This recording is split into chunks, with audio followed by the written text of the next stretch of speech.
대한민국 역사상 처음으로 코스피가 이틀 연속 서킷 브레이커가 발동되었습니다. 현재 IMF 때보다 월 하락률이 높은 상황인데 오늘 이 내용 좀 제대로 보도록 하겠습니다. 바로 보시죠. 국내 주식시장이 또 무너져 내리고 있습니다. 코스피와 코스닥 지수가 이틀 연속으로 장중 10% 넘게 폭락하면서 서킷 브레이커까지 이틀 연속으로 동시에 발동되는 초유의 사태가 발생한 것인데요. 굉장히 현재 심각한 상황이 이어지고 있습니다. 일단 당장 코스피의 서킷 브레이커 발동은 올해 들어 벌써 9번째입니다. 더 주목해야 할 부분은 우리 증시 역사 전체를 놓고 봤을 때 서킷 브레이커가 발동된 횟수가 총 15차례에 불과한데 그 가운데 9번이 모두 올해 발생했다는 점입니다. 역대 발동 사례의 절반이 넘는 비중이 단 몇 개월 사이에 집중된 것입니다. 또 사이드카도 계속해서 발동이 되고 있는데요. 올해 코스피와 코스닥을 합쳐 사이드카가 무려 67차례나 발동됐습니다. 글로벌 금융위기였던 2008년 연간 기록이 45회였는데 올해는 아직 7월 말인데도 이미 그 기록을 크게 넘어섰습니다. 시장 안전장치가 이 정도로 자주 작동한다는 것은 그만큼 급등과 급락이 반복되는 장세가 이어지고 있다는 의미로 해석할 수 있습니다. 지금 변동성이 너무 심각해서 마치 홀짝판 아니냐는 비아냥거리는 목소리도 계속 이어지고 있습니다. 다들 아시겠지만 이번 국내 증시는 과거 금융위기와 비교될 정도로 매우 큰 폭의 하락을 기록하고 있습니다. 특히 월간 기준 하락률만 놓고 보면 이미 IMF 외환위기 당시 기록까지 넘어선 상황인데요. 한국거래소에 따르면 7월 28일까지 코스피는 한 달 동안 28.9% 하락했습니다. 이는 1997년 10월 외환위기 충격이 이어지던 시기 기록하던 월간 하락률 마이너스 27%를 넘어선 수치입니다. 과거 국내 증시에서 가장 큰 충격으로 기억되는 시기들과 비교해도 이번 하락폭은 매우 이례적입니다. 글로벌 금융위기가 발생했던 2008년 10월 당시 코스피 월간 하락률은 23.1% 수준이었는데요. 외환위기, 글로벌 금융위기와 같은 대형 경제 충격이 발생했던 시기보다도 더 빠른 속도로 지수가 밀리고 있습니다. 특히 이번 하락은 한 달이란 짧은 기간 안에 발생했다는 점에서 시장의 충격이 더 크게 받아들여지고 있습니다. 29일에도 코스피가 장중 10% 가까이 뚜가 하락하면서 낙폭이 더 확대됐는데요. 이미 역대 최고 수준의 월간 하락률을 기록한 상황에서 추가적인 급락이 이어지면서 투자자들의 불안감도 크게 높아지고 있습니다. 증시 규모 역시 큰 폭으로 줄어들었습니다. 7월 한 달 동안 코스피 시장의 시가총액은 약 2천조 원 가까이 감소했습니다. 지난달 말까지 많이 늘어났던 국내 주요 기업들의 가치가 한 달 만에 빠르게 사라진 것인데요. 특히 삼성전자와 SK하이닉스 같은 국내 대표 반도체 기업들의 주가 하락이 지수 전체에 큰 영향을 미쳤습니다. 특히나 글로벌 투자은행인 시티은행은 7월 29일에 한국 개인 투자자들이 최근 증시 조정 과정에서 레버리지 상품 투자로 56조 2천억 원의 손실을 본 것으로 추정된다고 설명했는데요. 여기에 개인 투자자들은 아직 패닉셀에 나서지 않고 있다며 코스피에 대해 낙관적인 시각으로 전환하기는 이르다고 평가했습니다. 그리고 한국 증시는 기존 버블 구간에서 고평가와 적정가치의 경계까지 내려왔다면서도 아직 저평가 국면에 진입한 것은 아니라고 평가하기도 했죠. 물론 일부에서는 이번 폭락의 원인을 중국 창신 메모리의 상장으로 지목하기도 합니다. 중국 메모리 기업이 시장에 등장하면서 삼성전자와 SK하이닉스의 경쟁력이 흔들릴 수 있다는 우려가 커졌다는 분석인데요. 하지만 외국인 자금이 한국 반도체 기업에서 빠져나와 중국 기업으로 대거 이동했다는 해석은 신중하게 봐야 한다는 의견이 많습니다. 실제로 창신 메모리의 상장 직후 강한 관심을 받았지만 이후 차익 실현 매물이 나오면서 주가가 하락하는 모습을 보였습니다. 만약 국내 반도체주 하락의 핵심 원인이 창신 메모리로의 자금 이동이었다면 중국 메모리 기업의 주가는 계속 상승하는 흐름을 보여야 했지만 실제 시장에서는 반대 움직임이 나타났습니다. 박수진 미래에셋증권 연구원은 창신 메모리 때문이었다면 이날도 주가가 올라야 했지만 오히려 하락했다며 글로벌 반도체 업종 전반의 조정과 기술적인 매도 영향이 더 컸다고 분석했습니다. 또 하나 주목해야 할 부분은 한국 증시의 구조적인 특징입니다. 코스피 시장에서 삼성전자와 SK하이닉스가 차지하는 비중은 매우 높은 편인데요.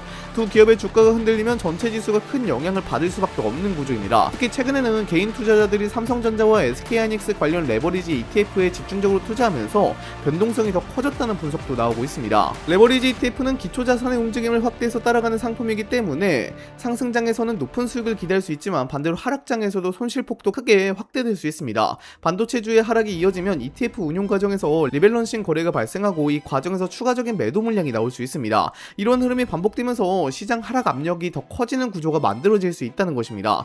즉 이번 폭락은 특정 기업 하나의 등장만으로 발생한 것이 아니라 글로벌 반도체 투자 심리 변화와 한국 증시의 높은 반도체 의존도 그리고 레버리지 상품에 집중된 투자 구조가 함께 영향을 미친 결과라는 분석이 나오고 있습니다.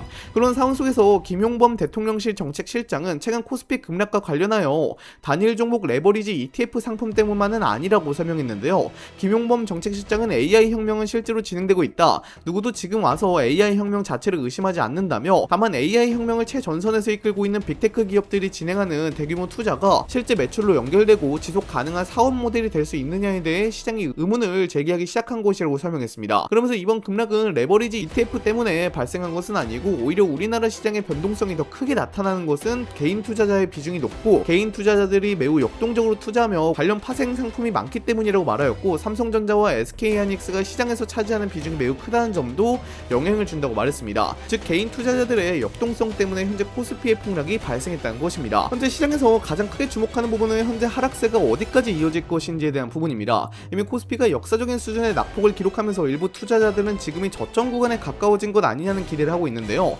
반면 글로벌 금융기관들은 아직 위험 요인이 완전히 해소됐다고 보기는 어렵다는 신중한 평가를 내놓고 있습니다. 특히 시티은행은 최근 한국 증시에 대해 과거처럼 과도하게 높은 수준을 벗어났지만 아직 저평가 구간에 진입했다고 판단하기 어렵다고 분석했습니다. 주가가 크게 하락한 것은 사실이지만 시장의 불확실성이 남아있고 기업 실적 전망이 추가로 조정될 가능성도 있다는 것입니다. 가장 우려되는 부분은 개인 투자자들의 레버리지 투자와 신용 규모입니다. 주가 상승을 기대하고 빛을 내 투자한 자금이 충분히 정리되지 않은 상황에서 추가 하락이 발생하면 투자자들이 원하지 않는 시점에 주식을 매도해야 하는 상황이 나올 수 있습니다. 이런 강제 매도가 늘어나면 시장 변동성이 다시 확대될 가능성이 있다고 분석합니다. 또한 글로벌 투자자들의 시선도 중요한 변수입니다. 현재 시장은 단순히 국내 기업의 문제만이 아니라 미국 빅테크 투자 둔화 우려, 글로벌 반도체 업황 조정, 경기 전망 변화 등 여러 요인이 동시에 영향을 주고 있는데요. 투자 심리가 완전히 회복되지 않은 상태에서는 작은 악재에도 주가가 크게 흔들릴 가능성이 있습니다. 물론 주가가 큰 폭으로 하락한 만큼 저가 매수 기회를 찾는 투자자들도 늘어나고 있습니다. 하지만 시장 전문가들은 낙폭이 컸다는 이유만으로 바닥을 확신하기보다는 기업 실적 전망과 글로벌 투자 환경이 안정되는지를 함께 확인해야 한다고 지적하고 있습니다. 현재 시장의 핵심 변수는 얼마나 떨어졌느냐가 아니라 추가 하락을 만들어낼 위험 요소가 얼마나 남아있느냐에 달려있다고 분석합니다. 앞으로 국내 증시가 다시 회복하기 위해서는 삼성전자와 SK하이닉스를 중심으로 한 반도체 업황이 어떻게 움직이느냐가 중요한 변수가 될 전망입니다. 한국 증시는 시가총액에서 반도체 기업이 차지하는 비중이 매우 크기 때문에 두 기업의 실적 전망과 주가 흐름이 전체 시장 분위기에 큰 영향을 줄 수밖에 없는데요. 현재 가장 중요한 부분은 AI 반도체 수요가 앞으로도 계속 이어질 수 있느냐입니다. 최근 몇 년 동안 글로벌 기업들은 인공지능 서비스 경쟁을 위해 데이터 센터 구축과 고성능 반도체 확보에 막대한 투자를 진행해왔습니다. 삼성전자와 SK하이닉스 역시 고대역폭 메모리인 HBM 시장을 중심으로 AI 반도체 공급망에서 중요한 위치를 차지하고 있습니다. 다만 시장은 이제 단순히 AI 산업의 성장 가능성만 보는 것이 아니라 실제 기업들의 매출과 수익으로 연결되고 있는지를 확인하고 있습니다. 빅테크 기업들의 AI 관련 투자가 예상보다 더 둔화하거나 투자 대비 성과가 부족하다는 평가가 나오면 반도체 기업들의 성장 기대감도 조정받을 수 있습니다. 또 하나의 핵심 변수는 메모리 반도체 가격 흐름입니다. 삼성전자와 SK하이닉스의 실적은 디램과 낸드 가격 변화에 큰 영향을 받는데요. 메모리 가격이 안정적으로 상승하고 기업들의 재고 부담이 줄어든다면 실적 개선 기대감이 커질 수 있습니다. 반대로 공급 과잉 우려가 다시 커지면 주가 회복 속도도 늦어질 가능성이 있습니다.